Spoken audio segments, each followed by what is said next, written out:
गुमला जिले में जंगल और पहाड़ों को बचाने के लिए एक विशेष रूप से पहल की जा रही है और इस अभियान में वन विभाग के साथ ही सामान्य लोगों की भागीदारी भी देखने को मिल रही है।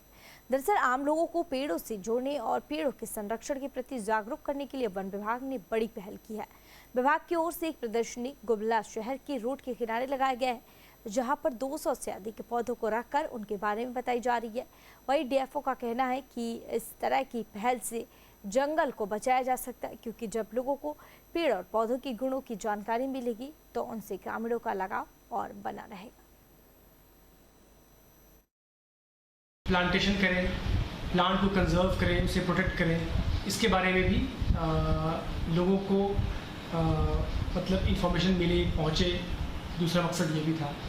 तीसरा हम लोग का प्लानिंग है कि क्योंकि ये आपका 3-4-5 दिन चलेगा ये कार्यक्रम, तो स्टूडेंट्स जितने आपको बैचेस में आएंगे, जैसे आज कुछ स्कूल के बच्चे आए, कल कुछ और स्कूल के बच्चे आएंगे, तो उनको एक्सपोजर मिलेगा इन चीज़ों के बारे में और फिर धीरे धीरे ये नॉलेज पर्कुलेट करेगा। इसके अलावा मैं ये भी कहना चाहता हूँ कि हम लोग फॉरेस्ट को बस देखते हैं कि फॉरेस्ट ट्रीज़ है या बस फॉरेस्ट में आपका जंगली जानवर है और पेड़ है, जबकि फॉरेस्ट आपका बहुत सारे रिसोर्सेज से फील्ड है। फॉर एग्जांपल जैसे मेडिसिनल प्लांट्स की जो बात हो रही है, आप कोई भी बीमारी सोच ले जो हम लोग को कॉमन लाइफ में होती है, चाहे वो बुखार हो, चाहे वो इंजरी हो, चाहे वो स्टोन हो, चाहे वो आपका आँख का प्रॉब्लम हो, चाहे वो माइग्रेन का प्रॉब्लम हो, चाहे वो एपिलेप्सी हो, मतलब जितने तरीके की बीमारियाँ कॉमन लाइफ में है, उसके लिए हमारे फॉरेस्ट रिसोर्सेज है जो उसको उस चीज़ का इलाज कर सकते हैं। हमारे शरीर में घाव, खुजली, सिरोसिस या पेट की सफाई या खून की सफाई में हम नीम का उपयोग करते हैं। अगर हम 5 नीम का उपयोग करते हैं तो हाई एंटीबायोटिक हो सकता है। कौन से पौधे हैं जो संरक्षण के अभाव में लुप्त होते जा रहे हैं? बहुत सारे ऐसे प्लांट हैं जो संरक्षण के अभाव में लुप्त हो जा रहे हैं।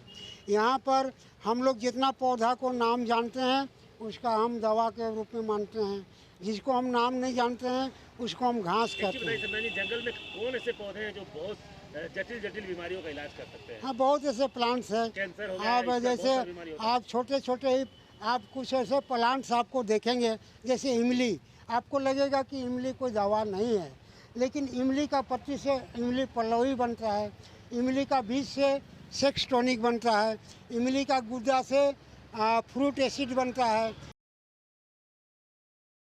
वनों के संरक्षण को लेकर आज लापरवाही इस हद तक बढ़ती जा रही है कि लगातार हमारे वन समाप्त हो रहे हैं। उसके पीछे कारण ये है कि लोगों को ये भी पता नहीं है कि वनों में मिलने वाले पेड़ पौधों को क्या गुण होते हैं। बीमारियों का शिकार हो रहे हैं क्योंकि वो पौधे न केवल हमें जीवन देते थे, बल्कि हमारे वातावरण में भी कई ऐसे वायरस होते थे जिनको वो कहीं ना कहीं नष्ट करते थे। कई पौधों का ऐसा उपयोग हुआ करता था जिनके केवल होने मात्र से ही हमारा जीवन संरक्षित रहता था। तो ऐसे में स्पष्ट कहा जा सकता है सत्यनारायण सिंह की एक छोटी सी पहल इस तरह से वन महोत्सव के रूप में इन्होंने यहाँ पर जो लगाया है, और लगभग 200 से अधिक पौधे यहाँ लगाए गए हैं प्रदर्शनी में, और ये पौधे बेचे नहीं जा रहे हैं, लोगों को बताए जा रहे हैं, क्योंकि ये पौधे आपके आसपास हैं, लेकिन आप इन्हें कचरा समझकर, घास वगैरह समझकर आप इसे हटा देते हैं। अगर ऐसे पौधों को आप अपने घरों में रखते हैं तो निश्चित रूप से हम ये नहीं कह सकते कि आपको डॉक्टर के पास नहीं जाना होगा, लेकिन इतना तय है कि इसके माध्यम से न केवल आप डॉक्टर के पास जाने से बच सकते हैं, बल्कि हमारे विलुप्त होती जो भारतीय सभ्यता संस्कृति थी, जो हमारा आयुर्वेद था, जो हमारे पौधों के बीच में जीवन देने की जो क्षमता थी, वो भी हमारे समाज में जीवित होगी। वरना आने वाले समय में ये पौधे केवल हमारे इतिहास के पन्नों पर नजर आएंगे,